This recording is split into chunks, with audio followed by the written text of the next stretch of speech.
आज बुद्ध जयंती है। आप सबको पुनः बधाई। आभासी दुनिया के मेरे दोस्तों, रतनलाल बोल रहा हूं। काम की बात लाल की क्लास में आपका स्वागत है और पेश है अम्बेडकरनामा। आप जानते हैं पिछले कई दिनों से मैं ये श्रृंखला, ये सीरीज चला रहा हूं कि विभिन्न वर्षों में बुद्ध जयंती पर डॉक्टर अंबेडकर ने क्या कहा था। पिछले 2 एपिसोड में मैंने 5 मई 1955 की बात की थी कि उन्होंने क्या कहा था। आज फिर इस एपिसोड में फिर 8 मई 1955 की ही बात करूंगा। मुंबई के नरे पार्क में 8 तारीख को बुद्ध जयंती मनाई गई थी और उसमें तकरीबन 80,000 लोग इकट्ठा थे। लंबा भाषण है, रेफरेंस पहले दे देता हूं। Page number 389 to 396, chapter number 333 और वॉल्यूम 40। ये है रेफरेंस। मैं पहले रेफरेंस बता दे रहा हूं। लंबा भाषण है इसलिए पूरी भाषण में नहीं पढ़ूंगा, उसके जो सारांश है वो आपके सामने रखूंगा। तब तक आप जब सुनते रहेंगे तो इसको शेयर भी करते रहेंगे। चलिए मैं लिए चलता हूं सीधे 8 मई 1955 भाषण की औपचारिकताओं के बाद। इस भाषण को आप सुनेंगे तो 2 चीज स्पष्ट रूप से आप समझ पाएंगे कि धर्मांतरण को लेकर, धर्म परिवर्तन को लेकर डॉक्टर अंबेडकर पे अखबारों ने जो हमला किया था, उसी हमले का एक जवाब है ये भाषण। उन्होंने जो तर्क दिए वो दिलचस्प तर्क है, पूरा सुनना जरूरी है। उसके अलावा पेशवा काल में लोग कैसे रहते थे इसका भी जिक्र है। अंत में बौद्ध धर्म, हिंदू धर्म में क्या अंतर है, समानता है, कई एपिसोड्स में बता चुका हूं। वो है, उस पोर्शन में मैं नहीं जाऊंगा। तो मुख्य जो हाइलाइट्स हैं इस भाषण के वो मैं आपको सुनाता हूं। उन्होंने कहा कि आज मैं अन्य बातों का जायजा लेने वाला हूं। पिछले 1 महीने से मुंबई में हूं, मुंबई में के अखबार पढ़ता हूं। कुछ मुझे इसकी कटिंग्स भी कुछ लोग भेजते हैं।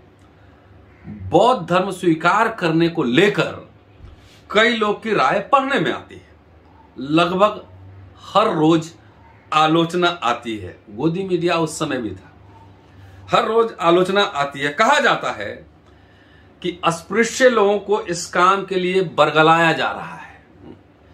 उनके अज्ञान का फायदा उठाते हुए डॉक्टर अंबेडकर उन्हें बहका रहे हैं।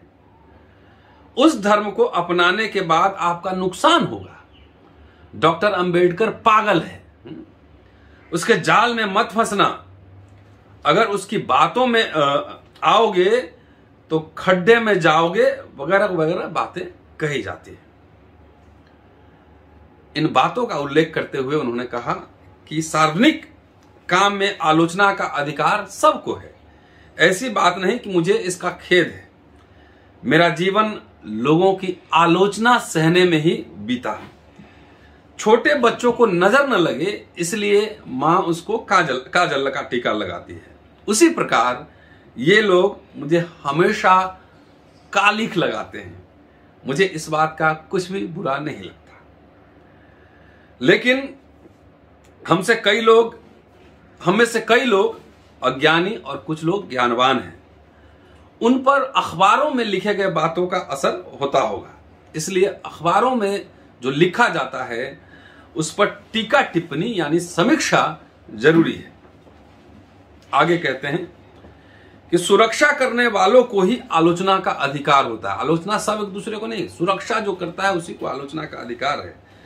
जान से मार डालने वालों का आलोचना का अधिकार नहीं होता। और ये कहने के बाद वो भगवान बुद्ध और उनके चचेरे भाई देवदत्त की कहानी सुनाते हैं कि कैसे उन्होंने चिड़िया मारा और बुद्ध ने बचाया, पंचायत हुई और उस पे बुद्ध का अधिकार पंचायत ने स्वीकार किया। और इस कहानी का उल्लेख करते हुए कहते हैं कि अखबार वालों से मैं पूछना चाहता हूं कि आप हमारे रक्षक हैं या भक्षक? आप हैं कौन? हजारों सालों से हम समाज में रह रहे हैं। कोई सामने आकर बताए कि हमने अस्पृश्यों के लिए कुछ किया है। अस्पृश्यों के उद्धार के लिए जिन्होंने अपनी एक उंगली तक उठाने का कष्ट नहीं किया, उन्हें आलोचना करने का कोई अधिकार नहीं है। मैं ऐसे लोगों से कहना चाहता हूं कि मुंह बंद कर कर बैठें, जस्ट शट अप, मुंह बंद कर कर बैठें। हमें अगर गड्ढे में गिरना हो तो हम गिरेंगे। अब तक आप लोग हमें गड्ढे में धकेलते आए हैं, अब हमें खुद जाकर गड्ढे में गिरने दीजिए। अगर हम गड्ढे में गिरना चाहते हैं, हमें खुद गिरने दीजिए। ये आजादी हमें चाहिए। गड्ढे में गिरने का अधिकार, गलतियां करने का अधिकार हमें दीजिए। आपने किसी प्रकार की मदद नहीं दी। क्या आपने कभी अस्पृश्य के बच्चों को विलायत भेजा? उन्हें ये जो स्कॉलरशिप मिलती है उसे मैंने दिलाई है। ये ऊसर जमीन क्या आप अपने मर्जी से दे रहे हैं? हम अपने पैरों पर खड़े होंगे। हिंदुओं ने हमारे लिए क्या किया? उन्होंने एक ही सुधार किया, वह यह कि रेल से सफर करते हुए हम डब्बे में बैठते हैं। वह भी इसलिए कि उन्हें पता नहीं होता कि हम कौन हैं, और इस बात पे वहां हंसी ठहाका लगा। अब आगे वो पेशवा काल का उल्लेख करते हैं कि पेशवा काल में लोग कैसे रहते थे। कहते हैं पेशवा काल में कौन किस प्रकार के कपड़े पहने, इसके लिए कानून थे। मेरी मां बताया करती थी कि महार अगर कपड़ा खरीदना चाहते थे तो उन्हें दूर से ही देखना होता था, दूर से ही कीमत पूछनी होती थी। दुकानदार दुकान में ही कपड़े हिलाया करता था, और उस आदमी ने अगर कपड़ा खरीदा तो लोटे में पानी ले आता, कपड़े पे छिड़कता, नया कपड़ा कीचड़ में घसीटता, क्योंकि महार नया कपड़ा नहीं पहन सकते। फिर महार पैसे रखता और कपड़ा लेकर जाता। हम लंगोट पहनते हैं, पेशवा का यही हुक्म था। ब्राह्मण दोनों तरफ से झालर वाली धोती पहनते हैं। ब्राह्मणेतर मतलब पिछड़ी जातियां केवल पीछे की तरफ झालर बना सकते हैं।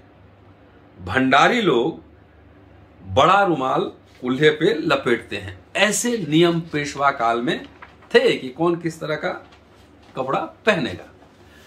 इसके बाद अंग्रेज हुकूमत आई। अंग्रेज सरकार के आने पर मुंबई पर उनका अधिकार कायम हुआ। सुनारों पर पेशवाओं की नजर थी कि सुनारों का कहना था कि वे ब्राह्मण हैं। यहां सुनार, गोल्डस्मिथ और ब्राह्मण का कॉन्फ्लिक्ट देखिए।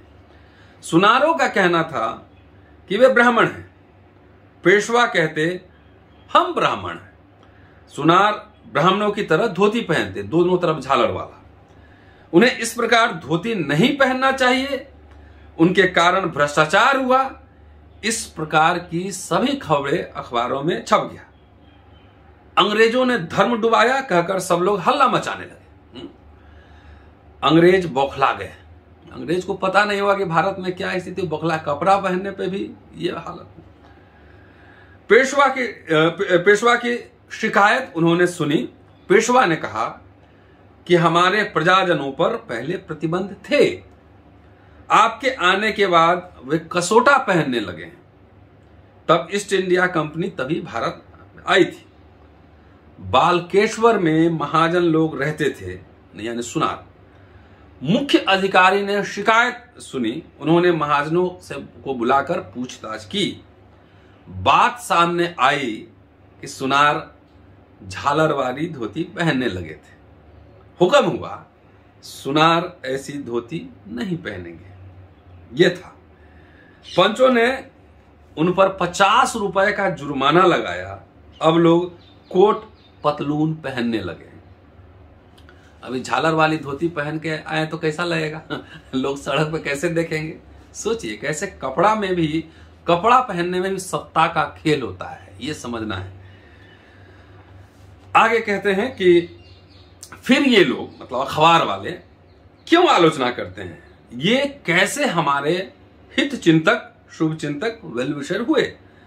वे कहते हैं कि आपने अगर बौद्ध धर्म अपनाया तो आपको मिलने वाली स्कॉलरशिप बंद हो जाएगी। मिलों में काम, इसका जवाब देते हुए डॉक्टर अंबेडकर कहते हैं कि मिलों में काम करने वालों को स्कॉलरशिप की अहमियत क्या पता। जो स्कूल में पढ़ते हैं उसके लिए स्कॉलरशिप की अहमियत होती है। पत्रकारों को क्यों ऐसा लगता है, कहते हैं कि स्कॉलरशिप नहीं मिलेगी।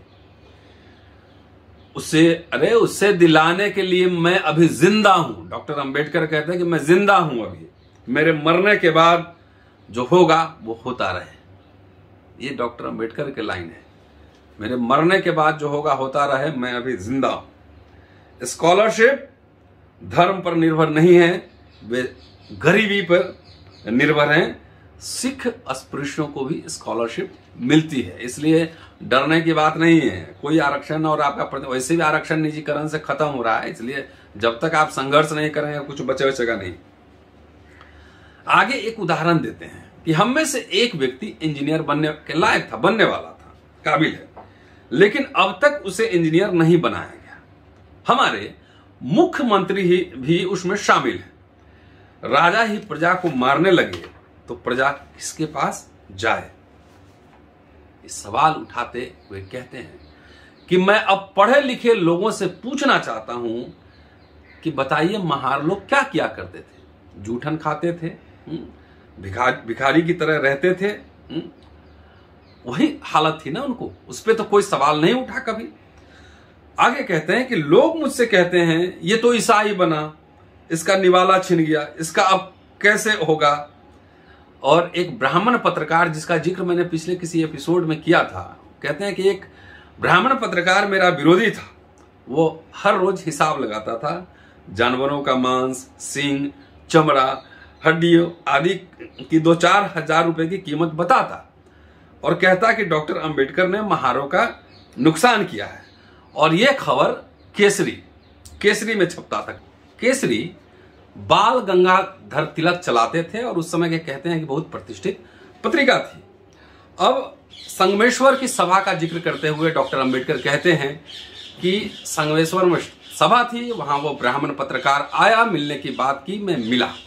मिलते ही उसने कहा कि आप इन सभी लोगों से कहते हैं कि मांस मत खाइए, मरे जानवरों को मत उठाइए, महारों को आप यह जो नुकसान कर रहे हैं क्या ठीक है? मैंने कहा ठीक है। पूछा इस सवाल का जवाब यहां दूं या सभा में दूं? उसने कहा कि सभा में दीजिए। मैंने उससे कहा सभा में कि मैं आपको 1000 रुपए देने के लिए तैयार हूं। आप अगर मरे जानवर ढोएंगे तो 1000 रुपए इनाम भी दूंगा, लेकिन उसके साथ काम करना होगा। इसके बाद वो ब्राह्मण पत्रकार रफू चक्कर हो गया, सवाल कुछ नहीं पूछा।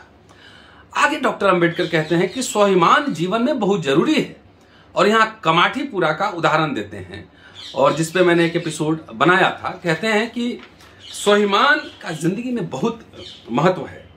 कीड़े मकोड़ों की जिंदगी हम नहीं जिएंगे। बौद्ध धर्म में जाने को लेकर लोग कुछ कहेंगे कि पॉलिटिक्स का कीड़ा गया। पॉलिटिक्स का कीड़ा कहीं नहीं जा रहा है, यहीं रहेगा और लोगों को लेकर ही जाएगा। बौद्ध धर्म के बारे में कहते हैं कि मेरी कल्पना अलग है। इस धर्म के लोग बैरिस्टर, वकील, प्रधानमंत्री होंगे, ऐसा प्रावधान होना चाहिए।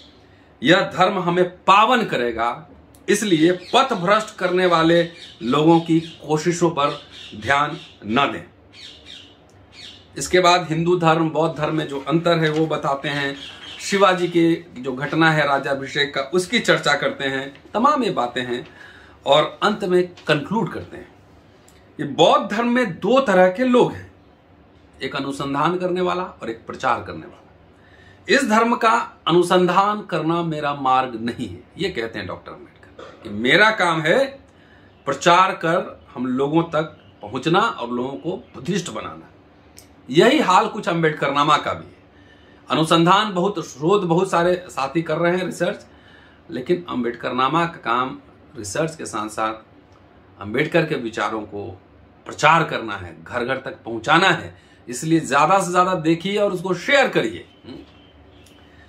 यही हमारा कर्तव्य है। 2-4 दिनों पहले हमने एक संस्था की स्थापना कर उसका रजिस्ट्रेशन करवाया आपसे विनती है कि उसका सदस्य बने। उच्च वर्ग के लोग चंदा नहीं देंगे, लेकिन कार्य की शुरुआत तो करनी ही हो। इसलिए सबको समिति का सदस्य बनना होगा और प्रत्येक व्यक्ति को 1 रुपया देना होगा। हमें विहार बनाने होंगे जहां महिलाएं और बच्चे जाकर पूजा अर्चना करें भगवान बुद्ध की। हम में कुछ मुफ्तखोर लोग भी हैं। ऐसा अब नहीं चलेगा, बिना रसीद के पैसे न दें। शुक्रिया साथियों। फिर रेफरेंस रिपीट करता हूं, volume 40 chapter number 333 page number 389 389 से 396 उसका सारांश मैंने बढ़ाया आपके सामने और समझाने की कोशिश की है। अच्छा लगे तो इसको शेयर कीजिए, लाइक कीजिए, कमेंट कीजिए, समीक्षा कीजिए। शुक्रिया। शाम में देखना ना भूलें, कुछ खास साथियों से आपकी मुलाकात। फिर मिलेंगे। जय हिंद।